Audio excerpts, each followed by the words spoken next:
तर खडसे स्वगृही चाललेत त्या संदर्भातल्या आता टॉप 9 बातम्या।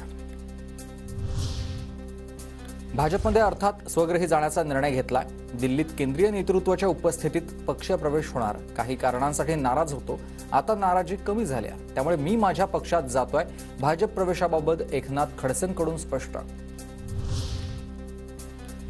शरद पवारांचा मी ऋणी राहीन, माझ्या संकट काळात त्यांनीच मला साथ दिली। एकनाथ खडसेंचे हे उद्गार आहेत। तर खडसेंची वर्णी आता राज्यपालपदी लागण्याची शक्यता आहे। मी लवकरच पक्षप्रवेश करणार असं खडसेंनी सांगितलं होतं। एकनाथ खडसेंच्या मनात चलबिचल सुरू होती। खडसेंच्या भाजप प्रवेशाच्या चर्चांवर अजित पवारांची ही प्रतिक्रिया। भाजपाकडून खडसेंवर आधी आरोप, आता त्यांच्याकडे वेगळी वॉशिंग मशीन आली आहे का? संजय राऊतांचा हा सवाल।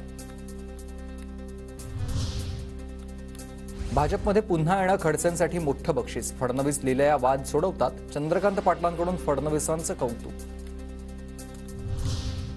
एकनाथ खडसे भाजपात जातील असं वाटत नाही। खडसेंचा भाजपात छळ झाला आहे। नाना पटोलेंची ही प्रतिक्रिया। एकनाथ खडसेंच्या भाजप प्रवेशाबाबत माहिती नाही, पण खडसे बऱ्याच दिवसांपासून दबावात। संजय पाटलांचं वक्तव्य। तर पवार गटातच वाद झाल्यानं 2 पक्ष झाले, बावनकुळेंचं उत्तर। पवार गटातच वाद असल्यानं 2 पक्ष झाले, बावनकुळेंचं जयंत पाटलांना उत्तर। तर खडसेंच्या पक्षप्रवेशाला कुणाचा विरोध नाही। फडणवीसांनी खडसेंना नेहमी आता मानाचं स्थान दिलेलं आहे, अशीही त्यांची प्रतिक्रिया। मी शरद पवारांच्या पक्षातच राहणार, तुतारी हातात आल्याच्या फोटो ट्विट करत आता रोहिणी खडसेंनी जाहीर केली आपली स्वतःची भूमिका।